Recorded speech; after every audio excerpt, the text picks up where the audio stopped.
In the last episode I said I wanted to renovate the really scabby looking front valance. Now in order to remove that and make the job a lot easier, I need to remove the front bumper. Now it does say in the workshop manual that it's probably better to undo the spring, I think the spring mounts from the chassis and then pull the bumper out all in one go. But I think you can remove it a lot easier than that by just removing 4 bolts, and we'll have a look underneath now to see where those bolts are. Right, I'm not sure how easy this is to see because the camera is a little bit big for this particular job. Now there is 1 bolt there holding the bumper on and 1 on the corresponding side, and also there is a bolt, come on, where are you? Here, just there, and another bolt just there. So 4 bolts should see the removal of the front bumper. Well, let's see how we get on. Make life a little bit more easier by removing the overriders, which are simply held on by 1 bolt, I believe, at the back, and the number plate plinth. But I think I'll leave those in place if I can, and then remove them later if necessary. But let's see how we get on. Okay, let's see how we get on with this. I've got a 9/16 AF socket here. Let's see if we can loosen these bolts off first.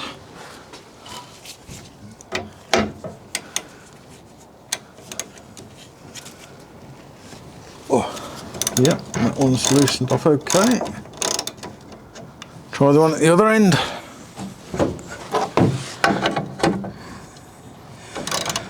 Oh yes, very nice.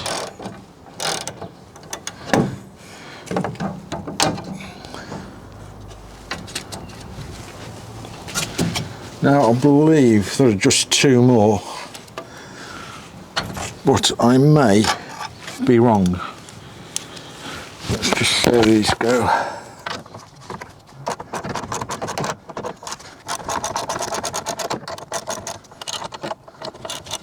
No.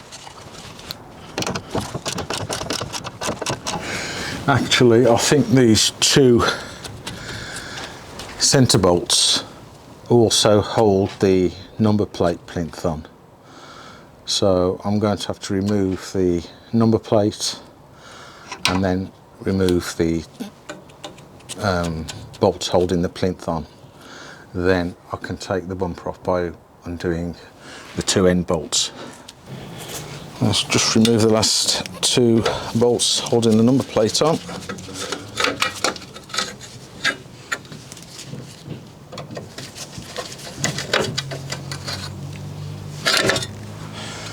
And then I think these 2 bolts here definitely hold the plinth on, but I think they also hold the actual bumper on itself. So we need to undo these now.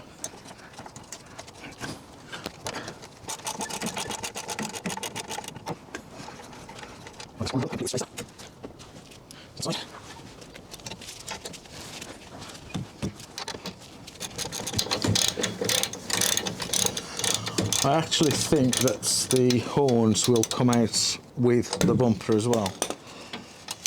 At least it looks that way. So that means I'll have to disconnect them before I actually remove the bumper. Oops. Now the number plate plinth should just pull off.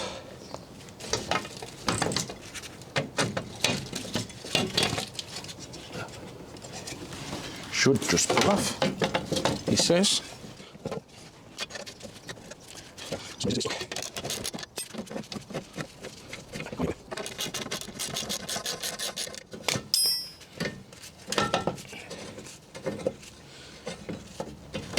There we go.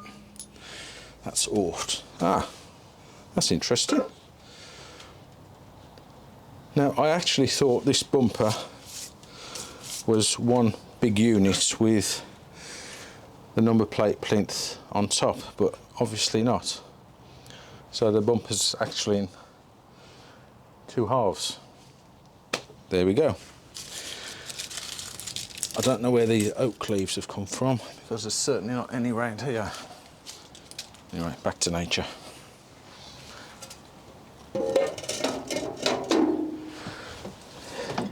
So that's makes life a lot easier.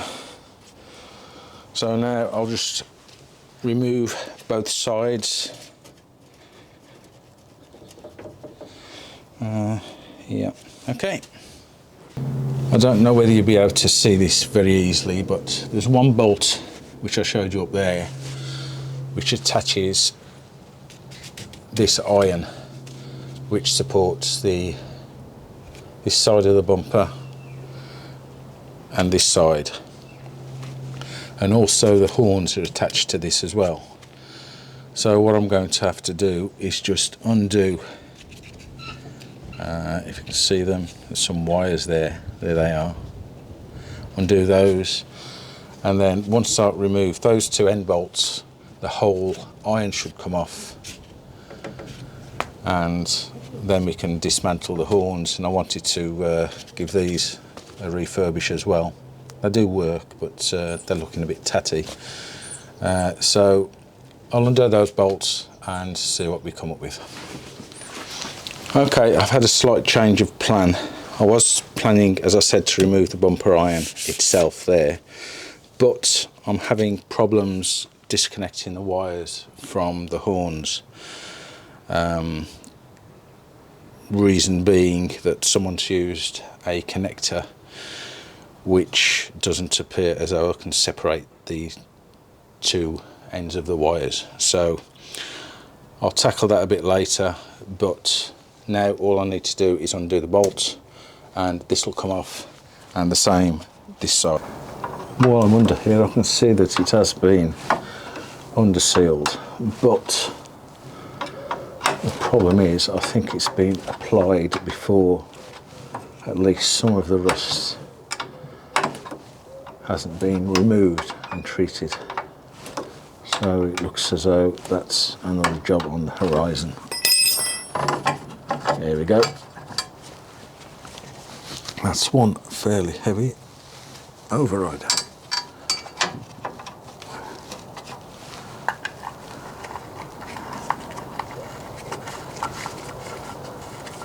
So now it's a matter of copy and paste, and I'll do that side and then I'll come back and remove this side. But before we go any further and remove the bumper quarters, I thought I'd just have a look at the condition of the chrome on these, and they're not bad.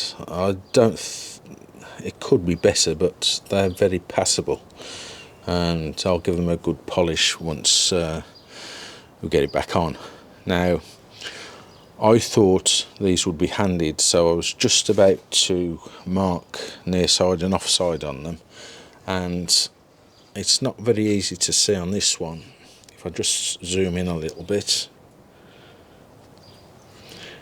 you can possibly just make out maybe an L on that one, which is left hand, so that's the offside. And it might be easy to see on this one.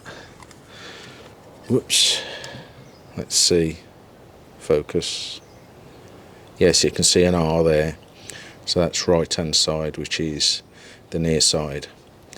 So marking them L and R can be a bit confusing depending on which way you're looking at the car. So anyway. So now I'll go ahead and remove the bumper quarters, and then we'll have a look at them in a bit more detail, and then I'll decide whether to actually go ahead and remove the valance or leave that to part two.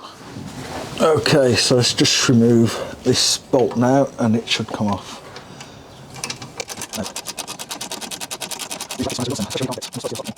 With this one, but it's just easier. There we go. Yeah, whoops. Now the bumper iron's trying to fall down, so I'll just put that back in there for a minute. I'll find a bolt just to secure that.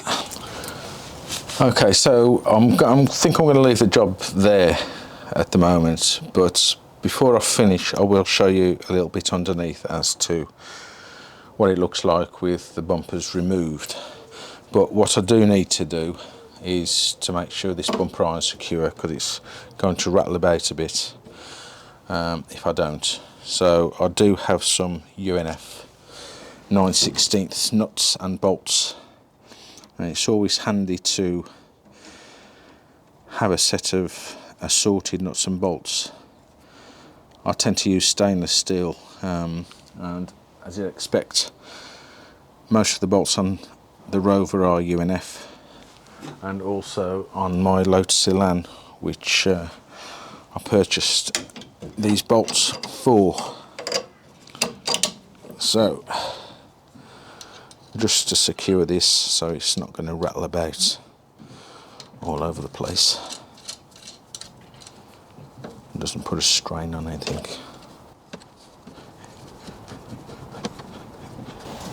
So that's nice and tight. Okay, I'm nearly at the end of part one, but if I can get some light on the subject, I'll just show you underneath before we have a look at the bumpers themselves. Okay, in order to remove the lower valance, there are 1, 2, 3, oops, you can see that one there, 4, and the same on the opposite side. And I think that is all that holds it on, but I may be wrong, because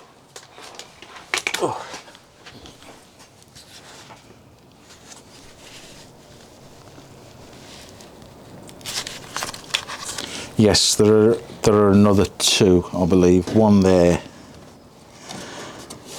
one there. Oops.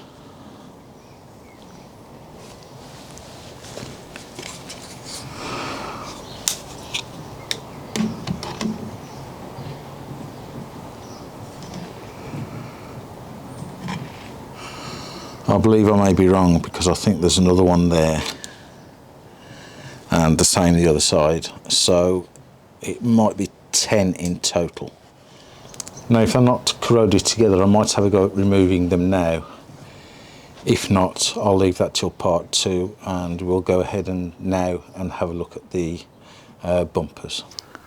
Okay, I've had a little play about with the nuts and bolts on the holding the Valance on, and although most of them are fine and they'll come off with no problem, it's the 4 bolts, or sorry, nuts holding the Valance to the wings that appear to be quite well corroded, and I don't think I'm going to get them off.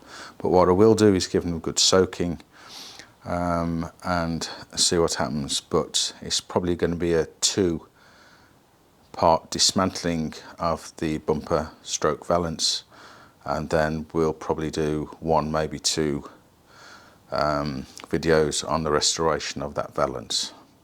So I thought I'd have a quick look to sum up this first video on the condition of the bumper and the overriders, and they're looking pretty good condition. Okay, I've got to clean them up, but I won't just take them off, and they're not immaculate, but they're certainly more than passable, and they look okay to me. And then we've got the rubbers to protect the bumpers from chafing on the overriders. And there we have the number plate plinth, and obviously that's been painted black, and I'll probably take all of that paint off because it doesn't need it really, and take it back to the chrome. So probably a bit longer video than I thought I'd be doing, but you've seen what it takes to remove the bumper from your Rover P4, and as I say, it was a surprise to me to find out that it wasn't a solid bumper all the way across, but rather quarter bumpers with the overriders. So again, thanks for watching. Please subscribe and like. There'll be lots more coming in the near future.